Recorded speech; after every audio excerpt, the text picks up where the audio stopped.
အားလုံးပဲမင်္ဂလာပါ Netflix ကနေပြန်လဲကြိုဆိုလိုက်ပါတယ်လက်တလုံးလောက်ကစပြီး horror ရုပ်ရှင်ပရိသတ်တွေကြားပြန်ပြီးပြောများလာတဲ့ Pennywise ဆိုတဲ့လူပြည့်ကြီးရဲ့ It Welcome to Derry ထွက်ရှိလာပြီဆိုတော့ရုပ်ရှင်ပရိသတ်တို့နောက်ကျမကျန်ရခဲ့ရအောင်ဒီနေ့အဖြစ် Stephen King ရဲ့စာအုပ်တွေကိုပြန်လဲရိုက်ကူးပုံဖော်ထားတဲ့ရုပ်ရှင်တွေကိုကြည့်ရတာပိုပြီးနားလည်အောင်ဒီနေ့မှာတော့မြန်မာရုပ်ရှင်ပရိသတ်တွေကြား underrated ဖြစ်တဲ့ Stephen King ရဲ့ Multiverse ကြီးအကြောင်းနည်းနည်းဝေမျှပေးသွားကြပါမယ်ဒီဗီဒီယိုလေးအကြောင်းအရာတွေကိုပိုပြီးနားလည်ခြင်းနဲ့ဆိုရင်တော့ The Shining, The Dark Tower, It Chapter 1 နဲ့ It Chapter 2တို့ကိုအရင်ကြည့်ထားတာပိုကောင်းပါလိမ့်မယ်ဒါပေမဲ့လည်း spoiler ဖြစ်စေမယ့်အချက်တွေကိုရှောင်နိုင်တဲ့လောက်ရှောင်ပြီးပရိသတ်တို့နားလည်ရလွယ်အောင်တင်ဆက်ပေးသွားပါမယ်ဆိုတော့ကျွန်တော်တို့စလိုက်ကြတာပေါ့ပထမဆုံး Pennywise ဆိုတဲ့လူပြည့်ကြီးနဲ့ Guardians တွေ Pennywise ဆိုတဲ့လူပြည့်ကြီးကဟိုးရင်လွန်ခဲ့တဲ့နှစ်သန်းပေါင်းများစွာကလေးကကမ္ဘာမြေပေါ်အုတ်ကားကဲတဲ့ကျလာတာပါနေရာကတော့လက်ရှိအမေရိကန်ပြည်ထောင်စုရဲ့ main ပြည်နယ်ထဲမှာပေါ့သူ့ရဲ့ပုံစံအမှန်က The Dead Lights လို့ခေါ်တဲ့ cosmic entity လိမ်မော်ရောင်ဝါချစ်ချင်းလင်းရောက်စုလေးဖြစ်ပါတယ်ရုပ်ရှင်ထဲမှာတော့မီလုံးလေးသုံးလုံးဖြစ်နေဖော်ပြထားပြီးကျက်စီချင်းကျက်သုံးချင်းမှန်သမျှအလုံးစုံကိုပူဇော်ပြုတဲ့ entity တူဖြစ်ပါတယ် cosmic entity ဆိုတာကတော့ဆက်ကြောက်လာတဲ့အစွမ်းအင်ကြီးဆုံးဖြစ်တည်မှုတွေလို့အလွယ်မှတ်လို့ရပါတယ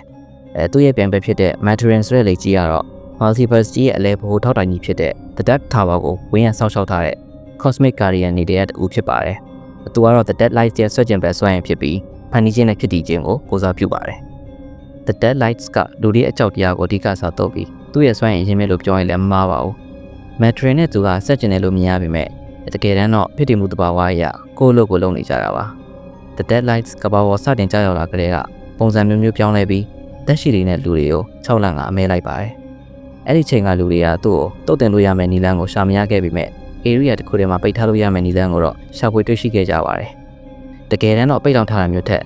it ဖြစ်တဲ့ Pennywise ကိုယ်တိုင်ကအဲ့ဒီနီနာပတ်ဝန်းကျင်တစ်ဝိုက်မှာနေတိုင်းချက်စားဖို့ရွေးချယ်တယ်လို့ပြောရပါမယ်။ဆိုတော့အဲ့ area လေးကဒီဘက်ခင်မှာတော့ Derry ဆိုတဲ့မြို့ငယ်လေးဖြစ်လာပါတယ်။ Pennywise ရဲ့အလုပ်ကတော့ရှင်းပါတယ်။လူတွေကို6လက်နဲ့တက်ဖြတ်စားတော့တယ်။အဓိကကလေးတွေကိုပြစ်မှတ်ထားတယ်။ဘာလို့လဲဆိုတော့ကလေးတွေကပိုကြောက်တတ်ကြပြီးပိုဖြူစင်ကြလို့ပါCosmic entity တွေဖြစ်ကြတဲ့ The Dead Lights နဲ့ Mandarin တို့ကြောင့်ကျမ်းမြင့်သိပြီဆိုတော့ The Dark Tower အကြောင်းပြောကြတာပေါ့ The Dark Tower ဆိုတာကတော့ Multiverse ကြီးရဲ့အလဲဘို့လို့ပြောရမယ့်နေရာပါ The Dark Tower က Universe တွေအကုန်လုံးနဲ့ချိတ်ဆက်နေပြီးသူ့မှာဖြစ်သမျှအရာတိုင်းက Universe တွေအကုန်လုံးကိုတက်ရောက်မှုရှိသလို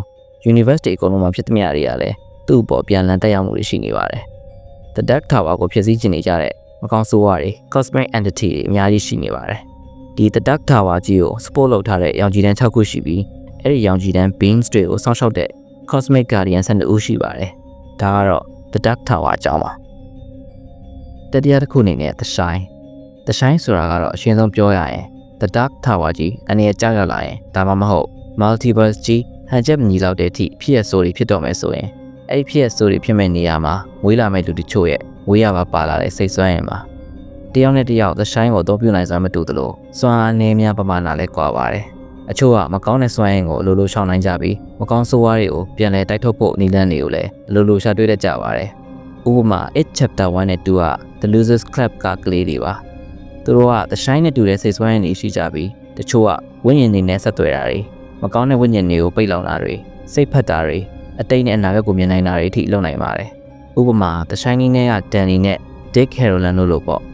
The Shine ကိုစားသုံးတဲ့မကောင်းဆိုးဝါးကအလွန်မင်းစွမ်းအားကြီးနိုင်သလို The Dark Tower ထဲမှာ The Crimson King ရဲ့လက်ပါးစီတွေက light beam တွေကိုဖျက်ဆီးဖို့အတွက် The Shine ရှိတဲ့ကလေးတွေကိုလိုက်လံဖမ်းဆီးပုံရရင် The Dark Tower ကိုလောက်ကင်ဖျက်ဆီးနိုင်တဲ့အထိ The Shine ကအရေးပါပါတယ်အားလုံးခြုံပြောရရင် Stephen King Multiverse က The Dark Tower ဆိုတဲ့ Tower ကြီးပေါ်မှာအဓိကမိတည်နေပြီးအဲ့ဒီ Tower ကိုဖျက်ဆီးဖို့ကြိုးစားနေကြတဲ့ entity တွေရှိသလိုကာကွယ်နေကြတဲ့ Guardian တွေလည်းရှိပါတယ် The Shine ဆိုတဲ့စိတ်ဆွမ်းရင်ကလည်း The Dark Tower အတွက်အထောက်ပံ့ဖြစ်စေသလိုတပြင်းတဲ့ထဲမှာအန္တရာယ်လည်းဖြစ်နေနိုင်ပါတယ်။ Stephen King ရေးသားထားတဲ့ Salem Slot နဲ့ The Stand တို့ကိုပြန်လည်ရိုက်ကူးခဲ့တဲ့ TV series တွေမှာဆိုရင်လည်း The Shine နဲ့ The Dark Tower အကြောင်းနည်းငယ်ချက်ပြထားတာကိုပြင်တွေ့ရမှာပါ။နောက်ထပ်မျိုးနဲ့ထားသေးတဲ့အကြောင်းအရာတွေကိုတော့ It Welcome to Derry မှာစောင့်မျှော်ကြည့်ရှုကြရအောင်ပါပဲဖြစ်ပါတယ်။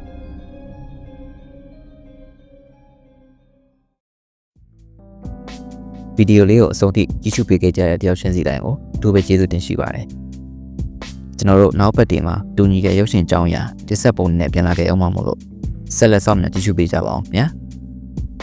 အော်ဒါနဲ့ channel လေးကို subscribe မလုပ်ရသေးရင်လုပ်တော့ပေးဖို့ကိုလည်းတောင်းဆိုလိုက်ပါရစေ ကျွန်တော်ကတော့ Fabrica ကွက်လက်ပါ